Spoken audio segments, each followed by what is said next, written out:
A very warm welcome to those of you listening to the recording to the first of 4 webinars examining the role of international disaster law in informing policy and practice from different perspectives. My name is Cathy Samuel. I'm the Director of Global Security and Disaster Management Limited, a company specialising in legal consultancy across a broad range of global security and disaster risk and disaster management issues. For the purposes of today's proceedings, I'm also wearing my hat as co-chair of the American Society of International Law's Disaster Law Interest Group, which I co-chair together with Arnold Pronto, who is a principal legal officer with the UN Office of Legal Affairs Codification Division. I'm absolutely delighted to be able to introduce today's guest speaker, Dr. Kristen Bookmiller. Dr. Bookmiller is Professor of Government and Political Affairs and also the Director of Global Partnerships at the Center for Disaster Research and Education, Millersville University of Pennsylvania. She's also a founder co-chair of this Disaster Law Interest Group, which I know is very dear to her heart. Dr. Bookmiller specialises in international disaster response law and policy, especially around issues regarding implementation. And it's on such matters that she will focus her webinar today, relating and drawing upon her very recent experience as Principal Policy Advisor to the North American Humanitarian Response Summit, also known as NARS. Dr. Bookmiller's key role in the NARS project was recently acknowledged through her appointment as Policy Advisor Volunteer to the American Red Cross International Services Department. When not at the forefront of disaster law policymaking, Dr. Bookmiller is also a dedicated scholar and regular contributor on a range of disaster law and policy issues, including her own book nearing completion on complex issues arising out of spontaneous, unaffiliated volunteers in disaster contexts. Currently, together with another colleague, we're co-editing a significant volume, the Handbook on Disaster Risk Reduction and International Law, due to be published by Cambridge University Press early in 2019. Anyway, with no further ado, I have pleasure in handing over to Dr. Bookmiller for what I know will be a very interesting and informative presentation.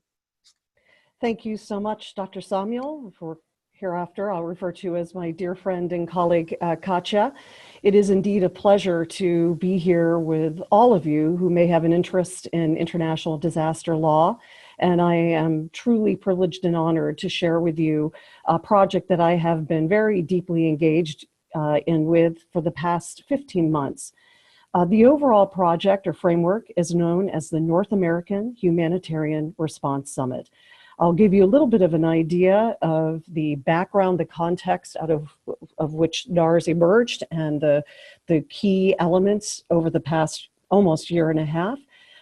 Address my roles within that, which are very much connected to the IDL field, and raise some of the key findings and points that came out not only out of a scan that I did that was completed last summer in 2017, but related to the overall outcomes of the NARS, as I'll refer to it from here on in, project. NARS had three objectives within a larger goal. The overarching umbrella goal had essentially to do with North American mutual assistance, kind of disaster response planning, specifically involving Canada, Mexico, and the United States, and with the overall aim of improving cross-border response within the context very emphatically of a catastrophic event. This was a key piece that I'll return to a couple of times throughout my comments, but we were not looking only or specifically at the more medium scale disaster framework, but very much with a concentration on the catastrophic element. The three objectives within this kind of North American mutual assistance examination was to identify barriers and relevant work completed to date, to improve the communication, the coordinating, the collaboration, diplomatic relations, and exchanges of ideas among all the parties involved. And very key, because one is always asked, what next? What are you going to do with all of this? To identify clear and quantifiable next steps to prepare for a major catastrophic response. I am pleased to report, of the timing here of my comments today, that we concluded with a final summit in Washington, D.C. in mid-March. And I feel very optimistic and very excited about the achievement of all three of these goals. I think all the stakeholders involved would agree and have a consensus that we were, in fact, very much in shooting range, if not able and successful in carrying out these three objectives. The NARS initiative was funded by the Margaret A. Cargill Philanthropy. I want to express my very individual and deep, genuine appreciation for the funding by the Cargill Philanthropy on this project. They were extraordinary donors. They were very discreet in that effort, but through their funding, we were able to achieve an extraordinary amount. And so I thank them, as I said, specifically from my perspective, for the support that they gave to the overall project. NARS was implemented by the American Red Cross in a significant partnership with the Canadian Red Cross and the Mexican Red Cross, and also with very deep participation by the country's respective federal, state, and provincial governmental entities involved in disaster response. The initiative had three stages. So it was kicked off essentially in January of 2017, and for the next several months was in the midst of an inception period to kind of organize the overall look of the project, the goals, the mission, and so forth. By summer of 2017, the groundwork was laid with regard to the key research pieces. One track that was conducted was by the Global Emergency Group, or GEG, that did, in particular, a very significant kind of technical landscape read of the North American context, and specifically, again, to reemphasize the theme, in the wake of a catastrophic event or disaster. I would also like to add that GEG was a very significant contributor to the overall NARS process in relation to shaping the design of what would unfold over the next many months, as I said, ending in March of 2018, and looking at the structure from the perspective of what would be the most ideal way to achieve the outcomes of the NARS initiative. A month later, in August 2017, I contributed one of my first of my two roles with regard to this effort, and that was the completion of a multinational legal and policy preparedness scan. And I'll talk in just a moment about what the key aspects of that were. So the key aspects were. So from January through August 2017, it was essentially laying the groundwork for what the project would become, with a very, very significant research focus from a number of different perspectives. Then in September began a process of 6 meetings. The first kickoff meeting was in Washington, D.C. From September 26th through September 27th, 2017. The kickoff meeting involved the 3 Red Cross stakeholders, also the 3 governments that were involved. And as well, it was a kind of a plenary, if you will, of a variety of actors within the humanitarian response field, specifically within the North American context. So we had philanthropies, a number of philanthropic outreaches, various corporations, the private sector, academia, and of course, many voluntary organizations from across the 3, but particularly the United States in terms of where it was taking place.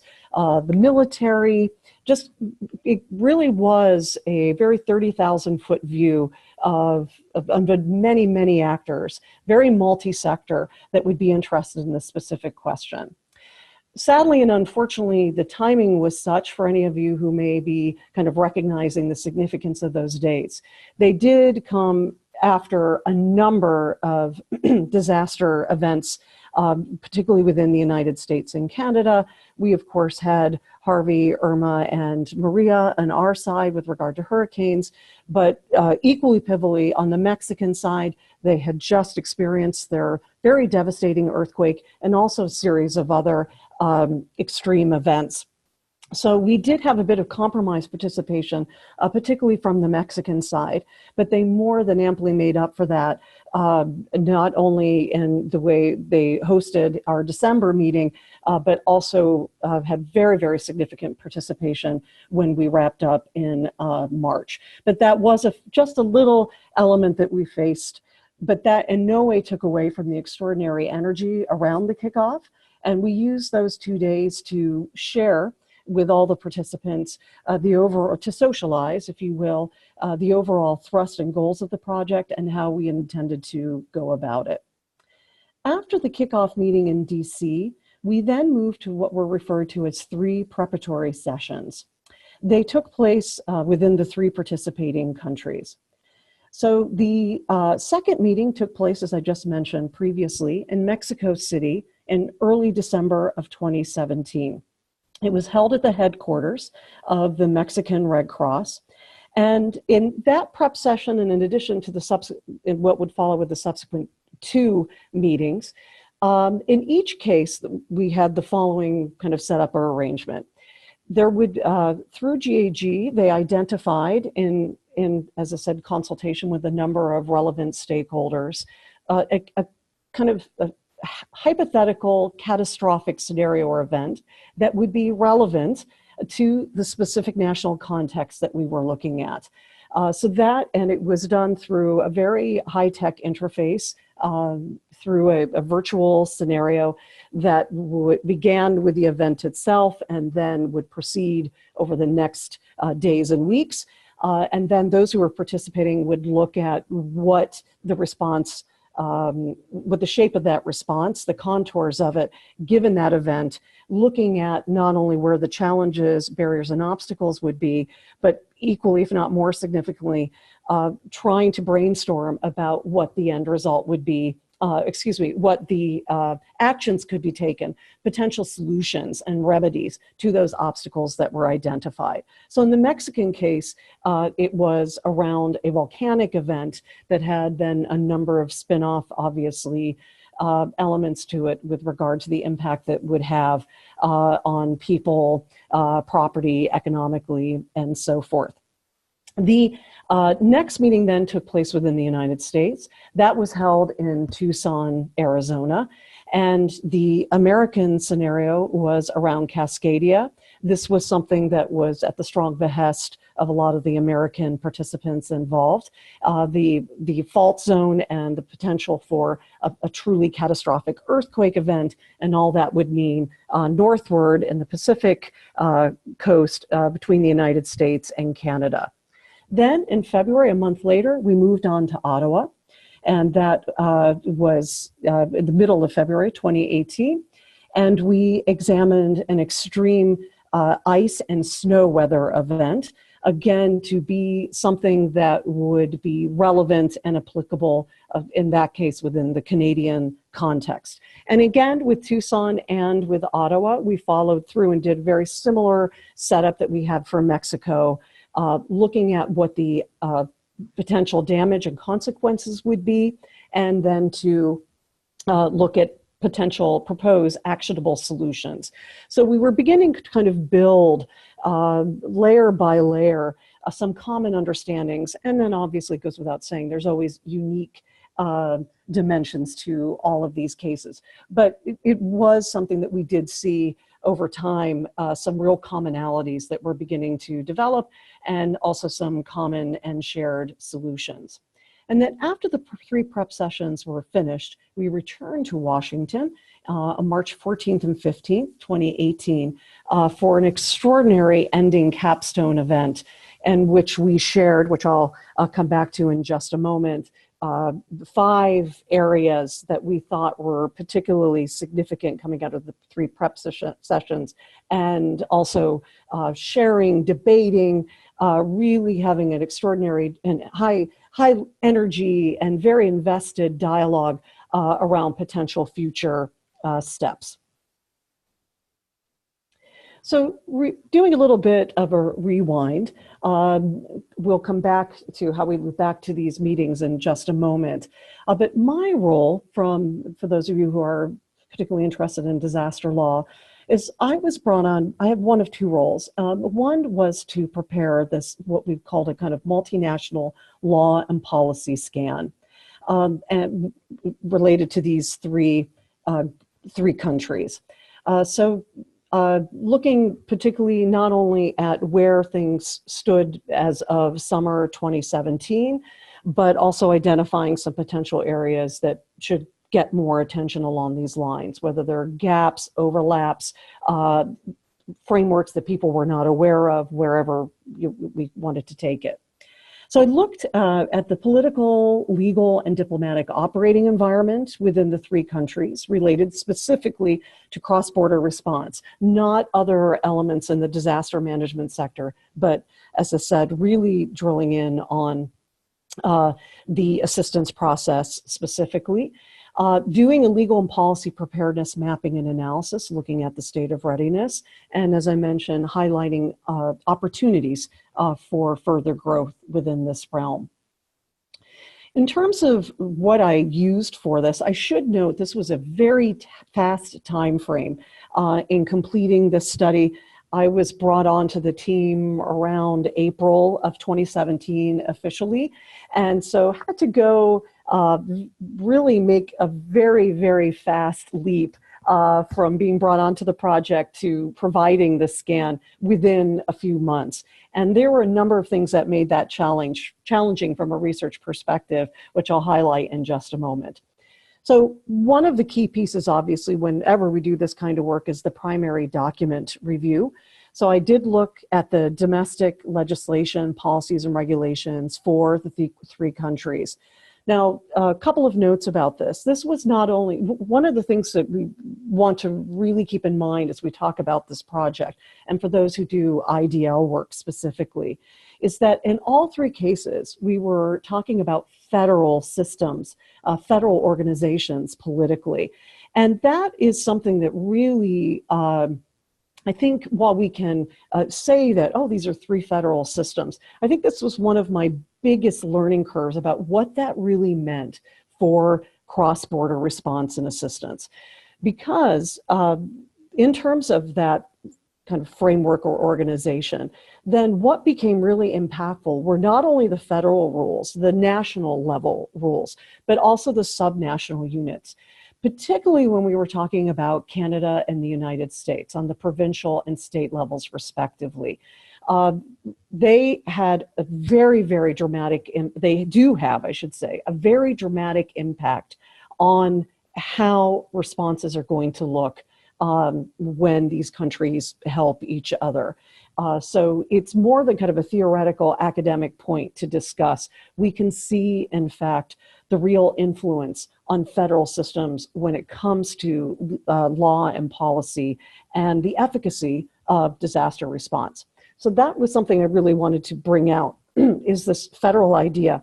And so accordingly, I was looking not only on national level, but really wading into subnational, which can be very different depending on, in the United States, what state that you're talking about. And even further different in Canada, in which you have a framework known as asymmetrical federalism, in which the provinces determine, excuse me, the nature of the relationship that they will have with the government in Ottawa. In the state side, in the United States, every state has the same relationship, but they regulate differently. And these are nuances you can certainly follow up, you can see in the scan and certainly follow up with me after the webinar directly in terms of email. Another layer then, of course, was looking at bilateral, trilateral, multilateral relationships. There was a lot of bilateral activity taking place, more specifically between the United States and Canada. far less so trilateral elements, which is something certainly I hope following this project more will come out. And then specifically when you're looking at Mexico, we need to also acknowledge the interface with the United Nations and the governmental commitments in place that way. That is not really on the radar, purposely so, with the United States and Canada, and truly emphatically so with the United States. Another layer that I looked at was the Red Cross National Societies and Red Cross Border Chapter MOUs, because of course this was a national society-driven project. So there were a number of documents that came up, bilateral and trilateral, and I'll come back to the trilateral MOU in just a moment, for the societies. And then there were, in fact, a number of border chapter MOUs. So paralleling and mimicking a little bit what we were seeing on the federal level with the governments is that we were seeing some cross-border interaction on the local level as well. Then documents in general that were publicly available, or I should say rather, these were documents that were publicly available, or they were internal documents shared by the governments themselves. One of the participants from the US government actually came to me and had read the scan and had said, I just want to make sure you're aware, Dr. Bookmiller, that there are a number of documents that are not publicly shared.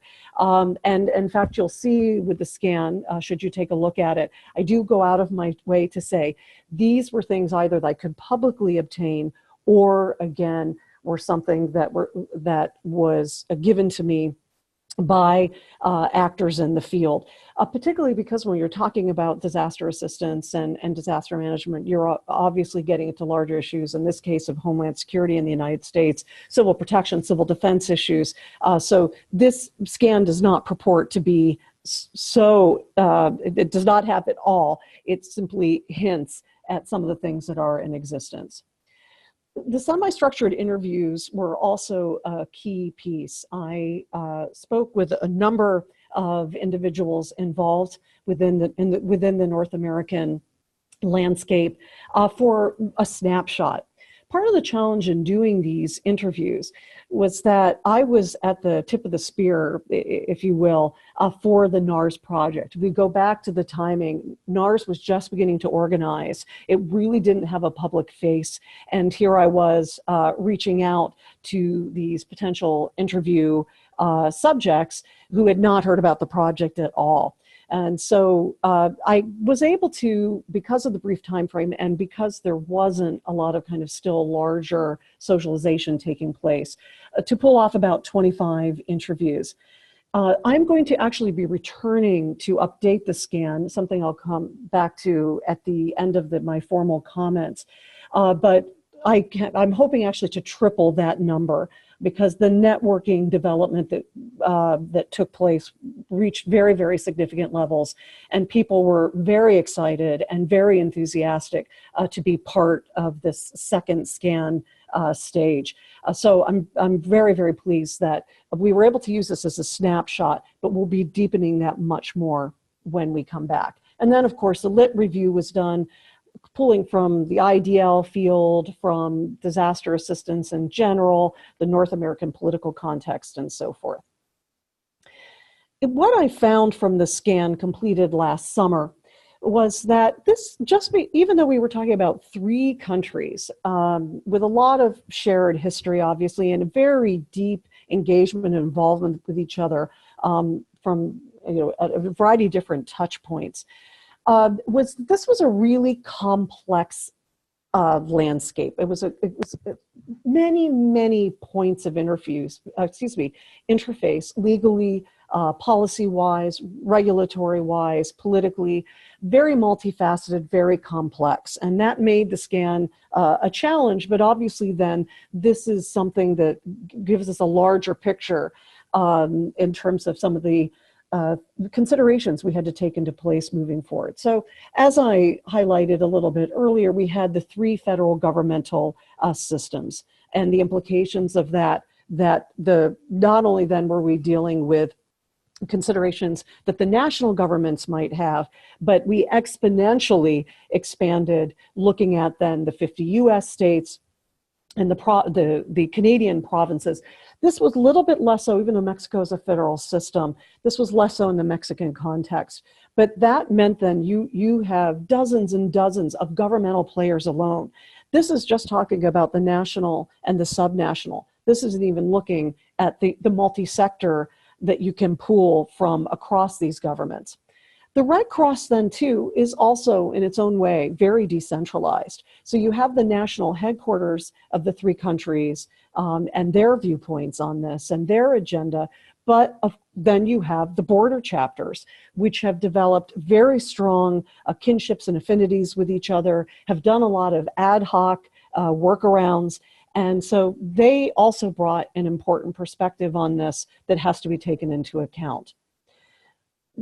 Similarly, within the Red Cross, there's very different operational contexts within the three national societies and how they relate to their vis-a-vis their governments, their respective governments.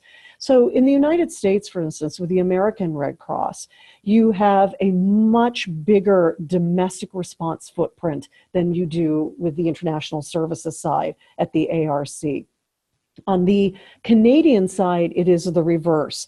They are very, very active on the international response side, but have a somewhat smaller profile when it comes to the domestic landscape. And then Mexico also is a little bit in between, very important on a number of levels within even local Mexican society, but also very active internationally. So that was something that also had to be taken into account.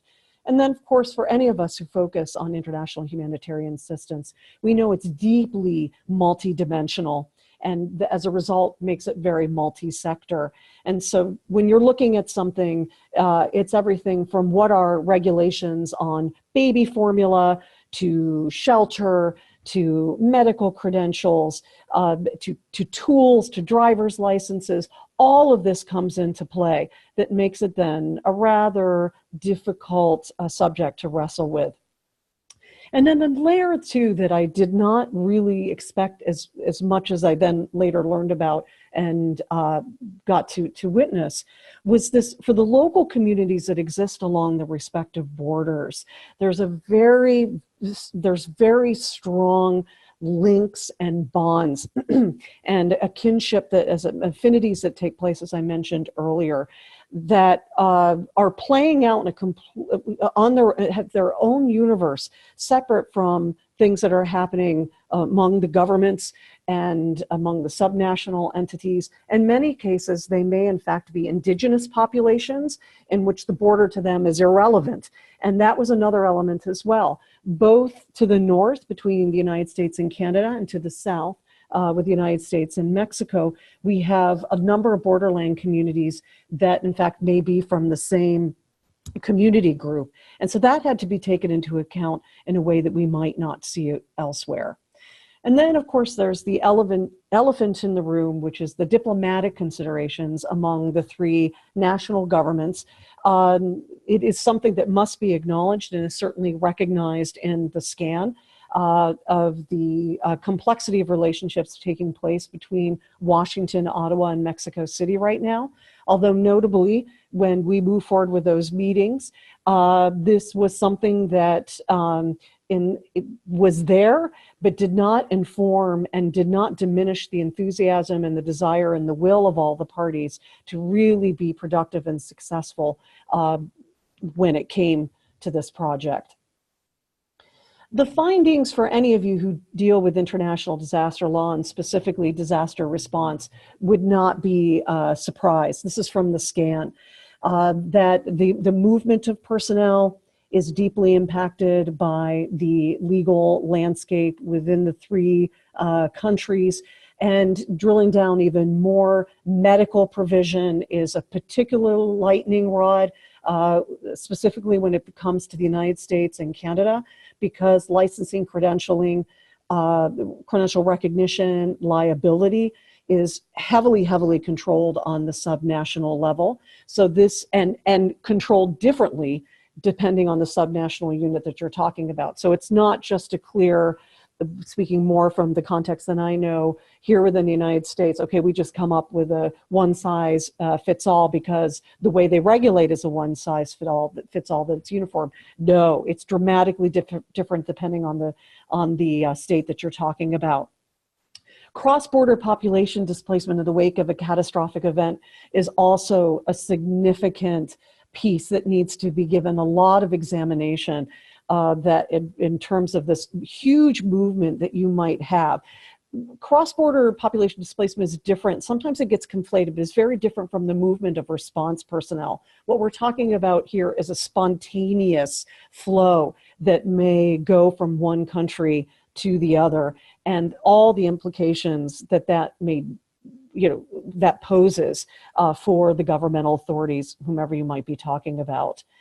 And then that coordinated entry with regard to goods and equipment, and that again represents an entire other basket that would need to be looked at, whether it's medical equipment, the types of support vehicles that may be coming in, specialized tools, and so forth.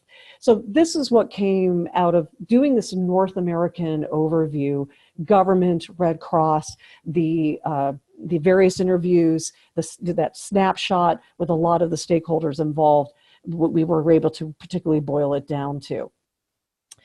Now, when we take a look at the prep sessions and what they came up with, we can see some overlap and some areas that are different. So with the 3 prep sessions that took place, as a reminder, between Mexico City, Tucson, and Ottawa between December 17 and February 2018, these were 5 areas we were able to kind of distill that bubbled up in particular. This is, of course, not at the expense of other issues that were identified. But in the end, we thought we had to really crystallize what were some of the action areas moving forward for the 3 countries, however defined in terms of actors. So looking at the triggers, being very clear about when the 3 would require assistance from the other 2 partners, in addition, of course, to what they may get outside of North America. Here we see the people, equipment, and licensure, the movement of the professional response personnel with their equipment, and not, again, at the exclusion of other sectors, engineers, architects, and so forth, that would particularly come up as well, say, in earthquakes, another kind of severe, significant events. But medical was something that really was raised repeatedly in the 3 prep sessions. The movement of supplies and tools, the displaced persons, in terms of either because they were preemptively moving, trying to move away from an event that was predicted to be imminent, or after the event took place. And then this broader, which we continue to finesse and wordsmith with, but accountability to affected persons. And what that, obviously we want this always, our professional ethics require this to be a people-centered response and a people-centered approach. And so we came back to that again and again. What did that accountability and people-centered focus look like? So those were, the previous screen gave you an idea of the 5 areas that were identified out of the 3 prep sessions, and then we're under consultation.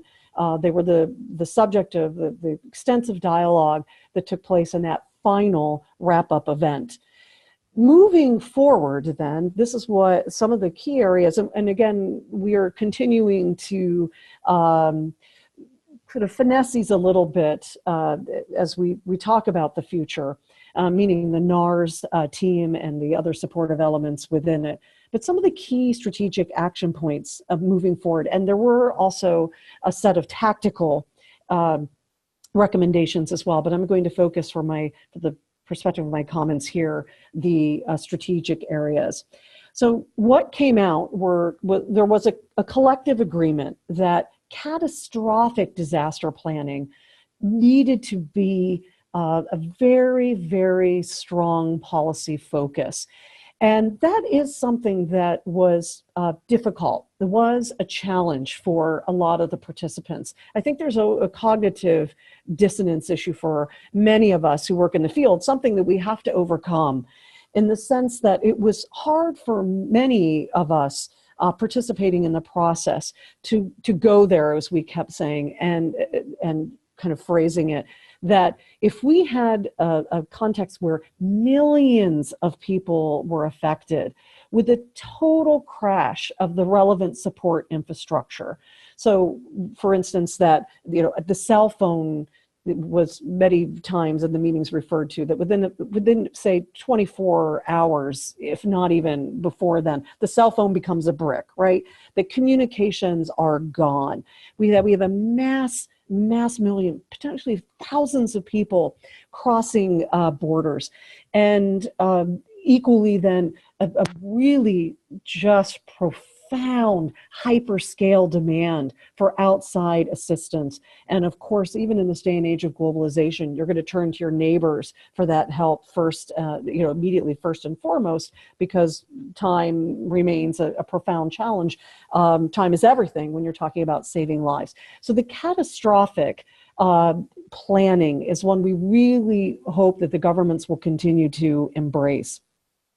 Some of the other ones, I'll come back to the red as a final point, but looking at pre-qualification of international emergency medical teams and other response expertise, recognizing that in the current legal framework, particularly within, again, the United States and Canada, we're talking about the declaration of a national emergency, which we may in fact have, given this catastrophic perspective.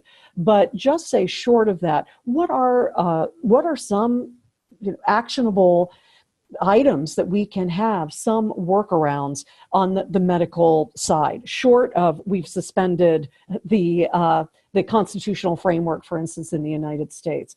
So what they're really finessing and trying to work through is this notion of the pre-qualification of EMTs. And that's very broadly defined. That's not doctors and nurses, but it could be physical therapists, anything that is kind of needed with regard to the medical sector assistance. So we've begun to really tease out, as a result of NARS, what pre-qualification could look like without hitting legal tripwires in fact, to overcome those tripwires. The humanitarian visa and waiver process for personnel and equipment. That humanitarian visa has a very different connotation depending on the three countries that you're talking about. And it could, so it could be humanitarian visa related to incoming personnel, which Mexico has. It can be humanitarian visa in the sense of being reunited with family members in the context of a very significant extreme event. It could be that a visa is extended because you're not able to return home. It has a lot of different permutations depending on the country that you're talking about.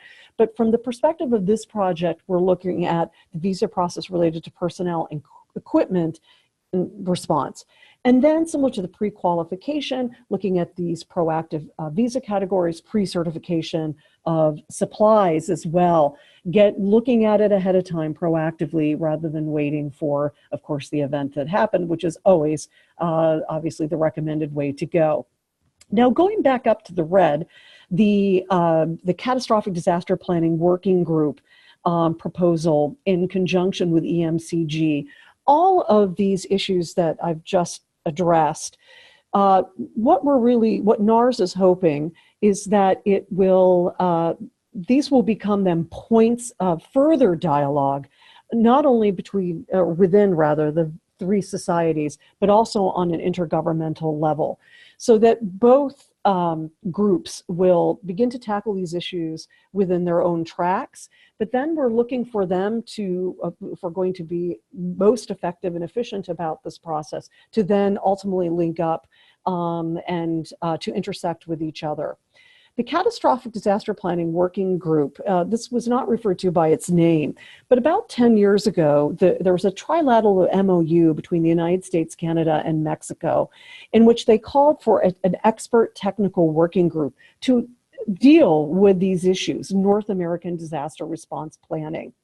That that working group was never established. And so NARS used that as a foundation since it had been authorized and recommended that essentially become activated. And this was done so with the support and endorsement of the 3 national societies. So in terms of moving forward, this planning group will be launched in the near future, from what I understand, within the 3 societies. And then on the other parallel track, on the intergovernmental side, this EMCG mechanism is something that is in operation currently between Canada and the United States. This is based on an MOU that came into force in 2009, in which there is bilateral consultation in the sector between Washington and Ottawa that takes place intersessionally during the summer, and then in December on the assistant secretary and equivalent ministerial, assistant ministerial levels. So we hope to, we are very pleased, the EMCG, the NARS project is pleased, that the EMCG actually invited, and I had the privilege and honor of being the representative of NARS. We briefed the US-Canadian EMCG meeting in December of 2017 to talk about the project, which was I'm very deeply appreciative to this date of how welcoming and enthusiastic they were around the project and its desired outcomes. And they very much conveyed the sense that they wanted to support this. And so much so that out of that meeting, this has been publicly shared, they are working towards bringing Mexico in as an observer, as a starting point, as soon as summer 2018, to begin this kind of now spinning out into a trilateral framework. Now, it was brought to our attention in Washington, the second meeting in March 18, that there is, in fact, a similar MOU operating between the United States and Mexico that calls for this kind of EMCG mechanism. This had not been established, even though it was developed around the same time. So again, we hope that the NARS initiative may give energy to also launch that EMCG framework between Washington and Mexico City. And then, of course, over time to evolve in something that is more trilateral. There is not an intergovernmental trilateral legal framework at this juncture that deals with these issues, but there are many promising grounds for which to move in that direction. I'd like to then conclude my comments by just bringing to your attention that many of the NARS-related documents are not currently publicly available yet. The team is, in fact, working on having these through, particularly the global preparedness site at the American Red Cross, but they're not quite yet as of the timing of my comments. But I can share individually the scan with you if you care to email me. I will share my email in just a moment. And the scan text is available in English, French, and Spanish, as is the synthesis report. So completed by Global Emergency Group. So please feel free to reach out to me to share that, should that be of individual interest to you. Also, I wanted to mention that, or reiterate from my earlier comments, that I'm in the process of updating the scan. It was very important to me that the scan that was completed in August 17 not be characterized as definitive overview for a variety of reasons, and it's partly or largely because of the tight time frame. But also then I knew that there would be many opportunities to develop further a lot of the elements in the 6 subsequent meetings. And so since then I've been given updated documents, new documents that were not publicly available, documents that I was not aware of, and then also many potential stakeholders are very eager to share their perspective on these issues. So I am in the process of doing an update of that version. And if you reach out to me, I will certainly put you as part of a mailing list that I can send to you when that scan is publicly available. So I was very honored to be part of NARS. not only with regard to the scan, but also to be a facilitator for those 6 meetings. So I would like to thank the American Red Cross for bringing me on in this capacity. And I think I will stop with my formal comments then, other than to note, again, please feel free. I hope this begins a dialogue with many of you that have questions on this. There's my Millersville email, as well as my consulting side, Prep Global, Preparedness Global. You can reach me at either address. And also, if you're specifically interested in the American, excuse me, the NAR side and the American Red Cross interface, please feel free to contact Wendy Ward, who's representing the American Red Cross on this project. Thank you very much. Well, Kirsten, thank you very much for sharing such interesting insights with us. And if I may, I'd love to ask you a number of questions which are certainly of interest to myself, but which I think would also be of interest to others listening in. Certainly. One of them is, often within law circles, including international disaster law, we talk about the interconnection between law, policy and practice, and also some of the related challenges of operationalizing law and policy into practice at the ground. And it would be fascinating to know, some of your insights and your experiences as to how that worked out in practice in terms of the international disaster law that you'd learned, that you were familiar with in terms of the theory, how that actually played out in practice during the NARS project. Mm-hmm. Certainly. Well, I'd like to, I think, make 2 points about that in very different directions. One, what I found really fascinating was that the word law, is one that makes people nervous. And I came into the project, I was very excited, obviously, to bring the toolkit that I had in disaster law, because to me, the whole NARS initiative was about law and disaster law, and the challenges that we as a cohort working in the subfield have identified, and also where we could find potential solutions and remedies in addressing many of the obstacles that were identified.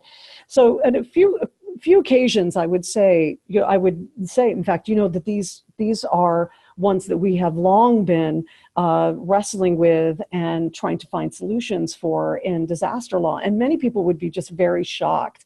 So really, I didn't know about the field existing. I didn't know this was what you were all dealing with, which I think speaks to still our larger challenge in connecting and interfacing with those who engage in this.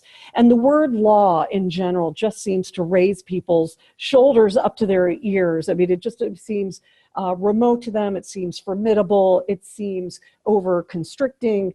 It's what's on paper. It doesn't, pertain to what they're trying to do. So at a certain point, I thought it was a fine line. I consider myself both an ambassador for disaster law, an IDL, but on the other hand, I would often not say it was law because I was a little afraid that people would just shut down and not hear the rest of the message. So I think in practice, in operation, this is something for us, particularly in academia, we need to really continue to be mindful of. What do we need to do to approach that? The second thing that was just really fascinating to me was that it's really stayed with me, and I want to share this as a finding for all of us working in the field, is that generally up to this point, we have felt in our scholarship that if we focus on the national legal frameworks or the regional frameworks involving several member states, as the case may be, that was enough. The problem is in fact, particularly, again, I want to really stress, if you're looking at a federal system, we cannot look at these national frameworks with regard to disaster management the government as a black box. Again, we really need to be extremely mindful that if we're going to have any success in cross-border assistance with federal systems, particularly countries like the United States and Canada, because Mexico, this was less of an issue. That's the reason why I'm not mentioning it here, that you must really wrestle in the deep grass of those sub-national regulations. They will stop international assistance. They will certainly stop medical provision. And one example, for instance, the Mexican government, the Mexican Red Cross were extremely frustrated that they had this wonderful capacity for medical provision, emergency medical provision. Plus, of course, they brought the language skills and kind of the headspace for particularly Latino populations, and specifically those that were a Mexican nationality and background or heritage, that when they came into the United States after Harvey and Irma in particular, into the mainland United States, that they were not able to provide this assistance because the states, you have to meet the individual state mandates in terms of credential recognition. This is the same if one doctor wants to move from Pennsylvania to Arizona. So it wasn't outer directed. It, in fact, is a big issue here within the US. And it's the same very much so with the provinces with Canada. And this was a great frustration to the Mexican providers. They came with these extraordinary medical expertise and know-how and could, speak with affected populations, but ended up being in translators and interpreters for their teams. So why was this the case? Not because of the federal level, but because of the state level. So really we need to, as we delve into the issues, to keep in mind that these subnational regulations, in fact, have tremendous impact on the efficacy of disaster response. No, thank you. You raise a lot of really important and pertinent issues there. In fact, just picking up on your earlier point, I've just been in the context of speaking on disaster risk reduction with the scientific and technology community. And again, similar issues of disconnect that when you mention the word law, immediately what can come to mind are contracts, memorandum of understanding. Exactly. And I think it's a real challenge for us who are disaster lawyers in terms of our educational outreach. So one of the things that I was sharing with colleagues is that there is a whole toolkit of existing legal tools that exists that is complementary, that already there. They would augment, not impede the work that they were doing. And we were talking on issues like early warning systems. So I think for us as a disaster law community, that remains a significant challenge for us, that I hope perhaps in some little way this webinar series might help in at least beginning to address some of those issues. Another specific issue that I'd be very interested in, not least looking ahead to one of our other forthcoming webinar speakers, is, and again, this is this operationalizing of existing disaster law instruments, is to know, to what extent the IFRC's International Disaster Response Law guidelines featured at all within the NARS process, perhaps beyond the scan, beyond the theory, in that sort of political diplomatic discourse. Mm-hmm. Yes, that's a great question. And I think there were a number of exciting developments on that front. So I in fact did, to be consistent with my own philosophy, the guidelines were in fact a guiding framework for the work that I did. I used it. I know now they have just recently, the IFRC, come out with a checklist with regard to the IDRL guidelines, but I used it as my own checklist last spring and summer to make sure that I was tapping in to a number of the issues. It was really a framework and it provided a number of guideposts about where I should be looking for in my research. So for anyone who sees the scan, they will see that IDRL certainly is a key piece for that. But moving then operationally, the important part of your question, I saw a number of very exciting developments. So on this front, the Mexican government and the Mexican Red Cross are really ahead of the game on this. They are known not only in our own hemisphere, but globally for having done a tremendous amount of legwork, thinking around IDRL, specifically response law, and really working through over a number of years the what basically good practice looks like along these lines, and IDRL is very, very key in guiding in their work. So from the Mexican side of this equation, they had already been heavily socialized on that. This was second nature to them. And it goes hand in hand, too, that they work much more closely for a variety of complex reasons I won't get into here with the international community on these issues and with the United Nations and with the Federation. So Mexico won, there had been already so much done along these lines, which I know the Federation has been a key part of and very supportive of and pleased to see.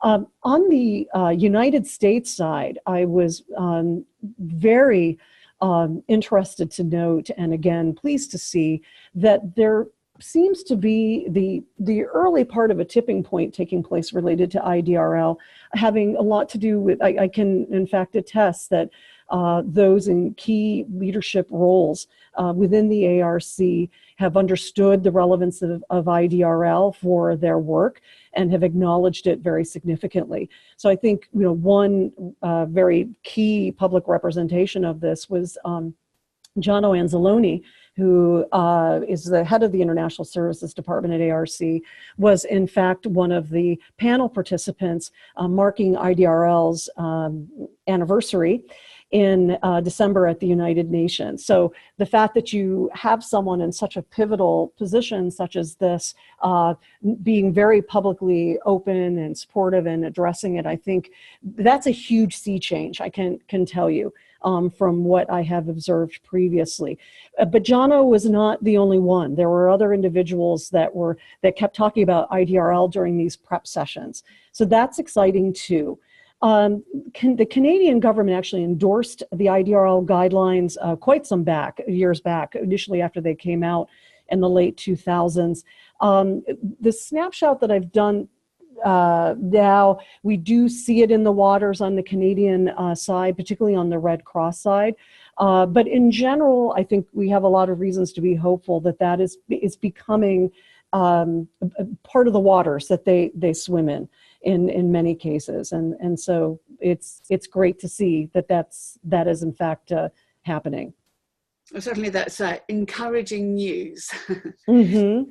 And if I may, just sort of finish off with one more question for you. Certainly. In terms of, the many lessons, that were learned with the NARS project, what do you think some of the main takeaways are in terms of if a similar project was to be implemented in other parts of the world, mm-hmm. in terms of lessons learned and so forth?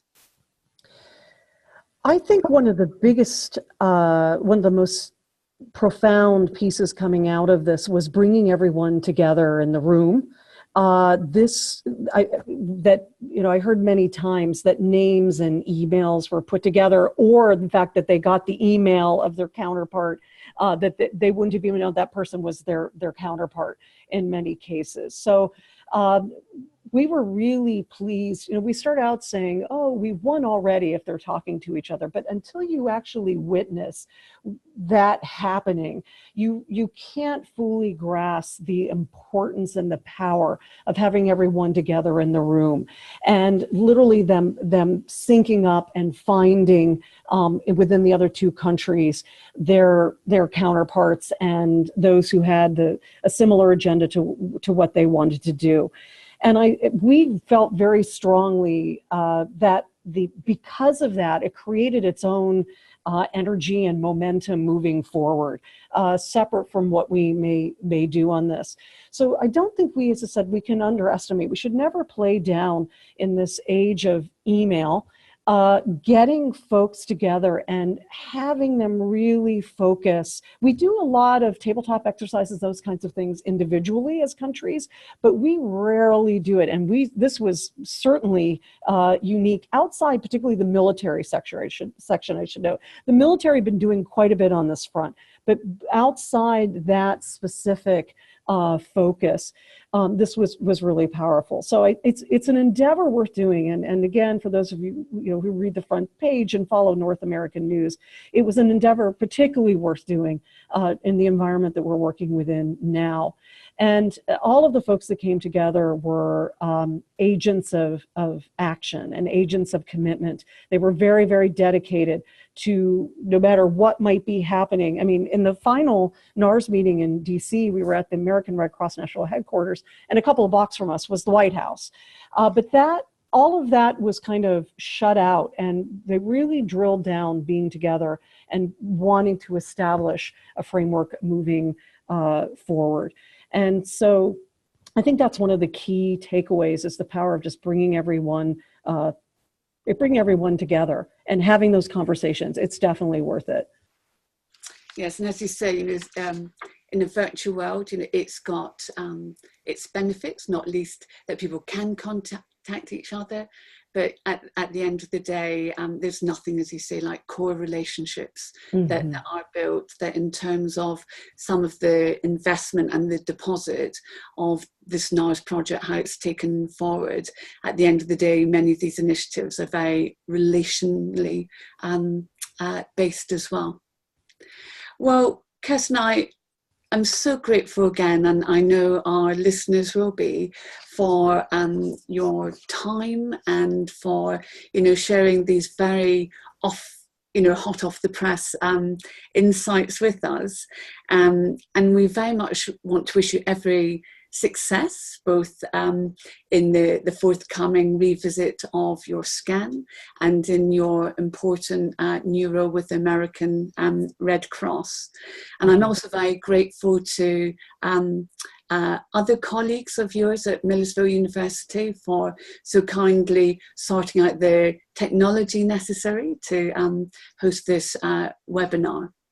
And if I may, I'd just like to finish off with just a little foretaste of the remainder of the webinar series for listeners. As I mentioned at the outset, this is the first of a series of 4 webinars, bringing different perspectives on law and policy from legal and non-legal perspectives. So I mentioned some of the challenges of lawyers engaging with the science and technology community.